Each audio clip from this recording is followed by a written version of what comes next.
In this video, we will be looking at experimental designs.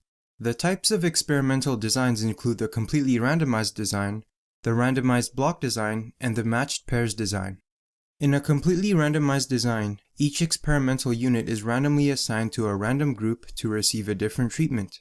Each unit in the same group will receive the same treatment, and at the end of the experiment, you will compare the results from each treatment. Show how a completely randomized design would be used in the following example.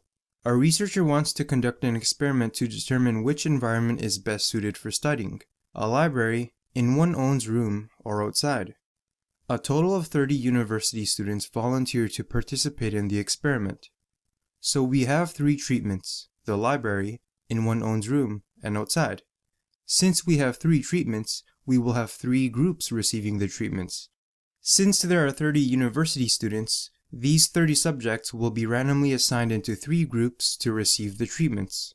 Since there are 30 people, each group will have 10 people, and at the end of the experiment, we would compare the results from each treatment.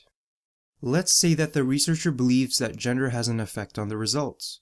In a case like this, we would use a randomized block design. A randomized block design doesn't immediately randomly assign experimental units to receive treatments.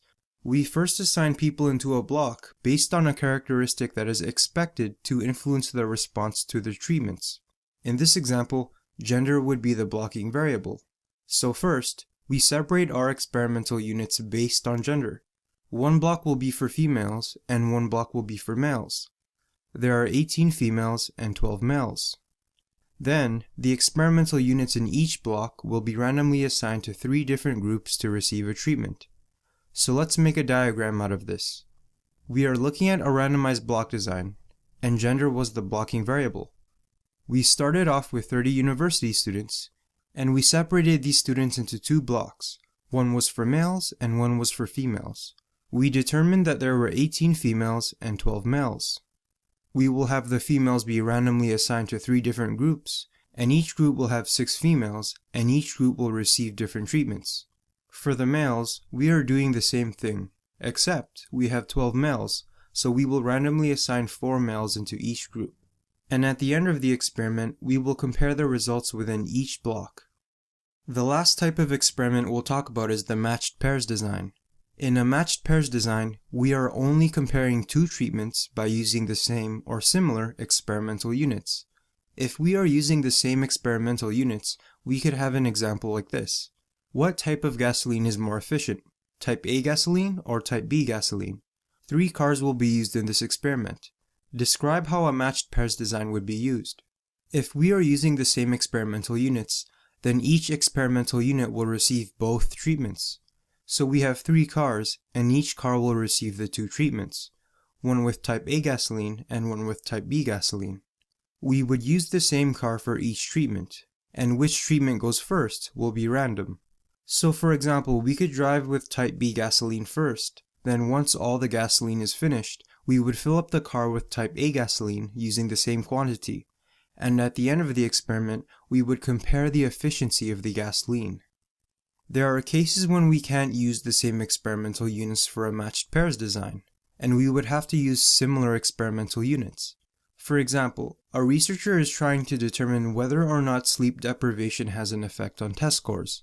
Describe how a matched pairs design would be used. Well, we could try giving both treatments to the same experimental units like we did in the other example. In other words, we could have the same person write the test on 2 different days, one being sleep deprived and the other with sufficient sleep. The problem with this is that we can't have the same subject write the same test because they would know what's on the exam when they write it the second time, so that would be kind of unfair. Instead, we could start off by pairing up students with similar GPAs. So for example, the 2 students with the highest GPAs would be matched up together, and the 2 students with the lowest GPAs would be matched up together. Then, each pair will be split up and randomly assigned to one of the 2 treatments. So for a pair, one person will get the sleep-deprived treatment, and the other person will get a normal amount of sleep. Then, we would compare the results for each pair, and we will also compare all of the results. So for example, if we saw that the sleep-deprived people were consistently getting lower test scores than the people who got a regular amount of sleep, then we can say that sleep deprivation was actually the cause for a bad test score. So let's quickly recap. These are the experimental designs we talked about. In a completely randomized design, each experimental unit is randomly assigned to a random group to receive a different treatment. This is what the diagram would look like. Group N, or treatment N, means you can have any number of groups or treatments. A randomized block design first assigns people into a block based on a characteristic that is expected to influence the response of the experimental units to the treatments. Then, a completely randomized design is performed within each block. This is what the diagram would look like. Block N means that you can have any number of blocks that you want. For a matched pairs design, we saw two scenarios, one that uses the same experimental units and one that uses similar experimental units. Both of these involve the comparison of only two treatments. If you are using the same experimental units, each experimental unit gets both treatments. This is what the simplified diagram would look like.